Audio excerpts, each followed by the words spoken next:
And now for another edition of Tea Time with Dr. Whimsy.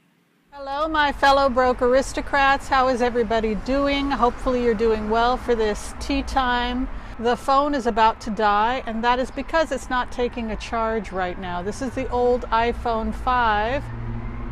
The old charger, my cat chewed the old charger, Mila, the broke aristocrat cat, and so now it's having problems. What can you do? You know, we live our lives frugally, we do the best we can, but sometimes life hits us a curveball, and you want to prepare for everything. Anyway, life goes on, so the cat chewed the charger, the phone is dying, the charger is been chewed up by the cat.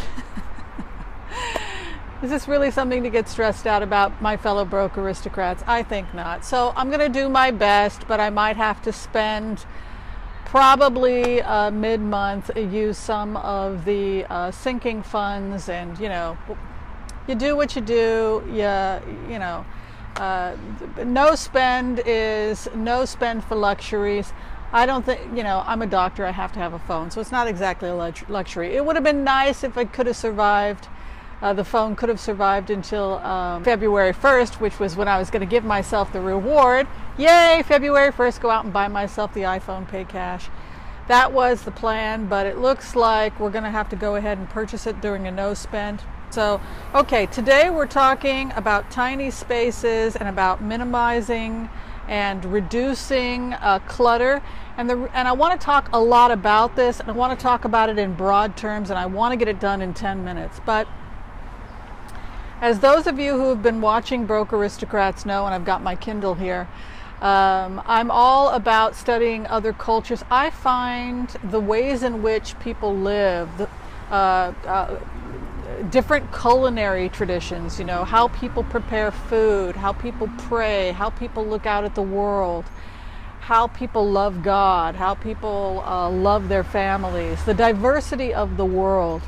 I think it's so sad, people who are prejudiced and who live in small little communities and think their way is the only way. I think that's so sad, because it's so fun to go out and embrace other cultures and other parts of the world and try all kinds of food and things you've never tried before. So anyway, that is what I want to talk about today, because I love studying specifically frugal traditional cultures, and today the culture I wanted to talk about that has me absolutely fascinated is mystical Catholicism.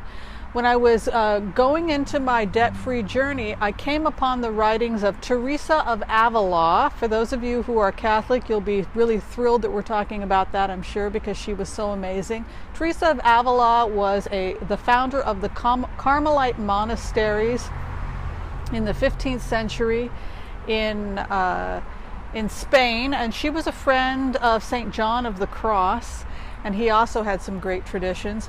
But she wrote a book that I've been slowly working through, getting interested in a book called The Interior Castle. For those of you who haven't read it, it's an interesting book where she talks about her perception of the world as her purpose in life is to get closer to God by going inward. She felt that she could get closer to God by finding that interior place that exists inside of all of us, which she called the interior castle.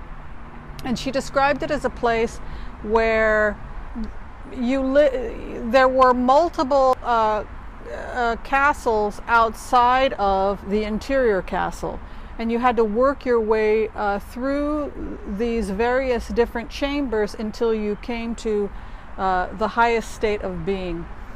All right, so what interested me about the Carmelites was that they were an isolated community of women, and they lived their lives simply and frugally and focused their daily activities on prayer and service.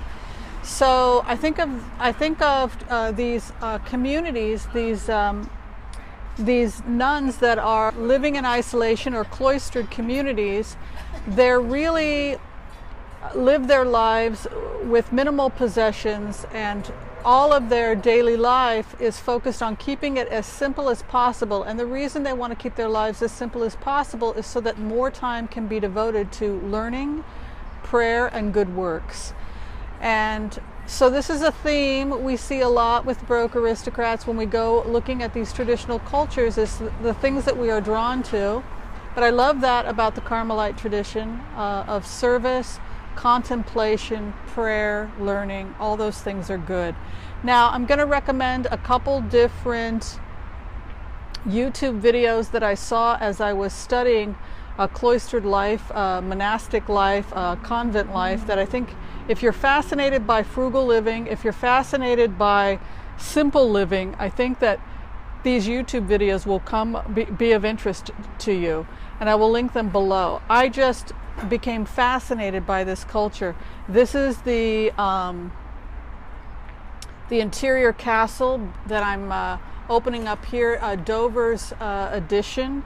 If you get Kindle Unlimited, it's free. I think it's only $1.99. If you don't, get it free, where she talks about the journey and how we can be seduced to go out there rather than in here and do the spiritual work.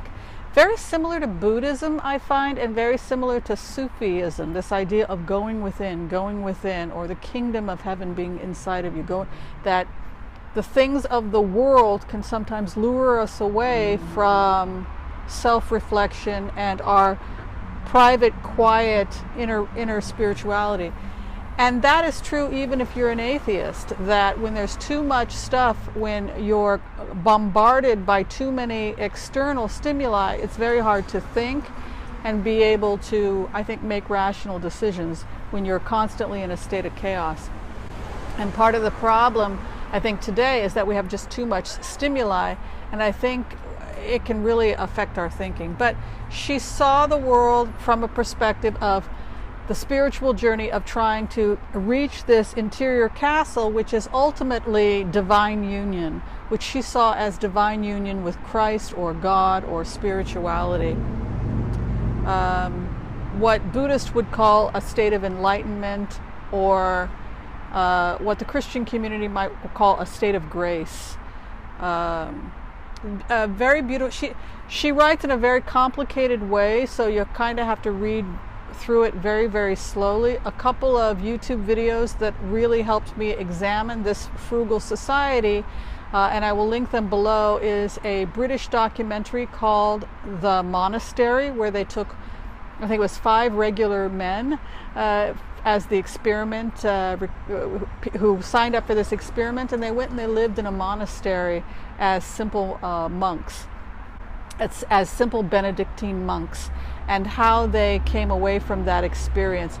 It's a very good documentary. It was men from all walks of life, how they all dealt with life in the monastery. So that is a BBC documentary. I'll link that below. And then this BBC did a second documentary on cloistered living, only it was with women, and that was called The Convent, where regular women, I think it was 4 regular women, went and lived in a convent for 40 days. And I believe they joined the Sisters of St. Clare. They live very frugally, very poor, and with the same intention to focus on prayer, contemplation, service, etc. So those are my recommendations. Having said all that, what I would just close with for this tea time is that my space is really, really small, and there's nothing wrong with wanting more things or wanting your home to be beautiful, as far as I'm concerned, wanting the things in your life to be of beauty. Where I'm having a problem is when I have things that make me feel claustrophobic or crowded or depressed. So this month I'm going to be doing a lot of decluttering. I just want to get rid of stuff because I feel, particularly since it's like a tiny house, the space is like a tiny house, that I have to just really reduce everything. I think there's something to be said about what the Poor Clare sisters, the Carmelite nuns, there's something to be said about keeping your life simple, because the simpler our lives are, the more we can be reduced. We can reduce worry and spend more time doing the things we love. spending time in nature, prayer, contemplation, etc. This is the benefit of living simply. Also, having extra money so you're not stressed out about paying your bills. Anyway, that's what I wanted to leave you with this tea time. For those of you who are curious about what the tea is that I'm drinking, I'm still on the Tetley. I think Tetley is now my all-time favorite tea just because the price point is great and the tea is great. I did wind up at Trader Joe's picking up the sugar, the coconut sugar. It was only $3.99, so I was thrilled. Thanks for watching this Broke Aristocrats. Thank you for watching our tea time. Be sure and share, like, subscribe, and tell me what you're doing to live the good life without breaking the bank. And also tell me what you think about the documentaries that discuss the frugal, simple life of people who choose to live in cloistered communities. I know it's kind of a bizarre conversation. It's a kind of an unusual conversation, but I think that there are lessons to learn when we explore those cultures. And I'd be very curious what people think.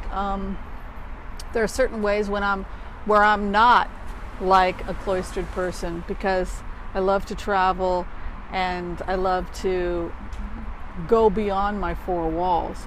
But I do think that keeping my life more simple is also great. All right, thanks for watching, everyone. Take care. Bye-bye.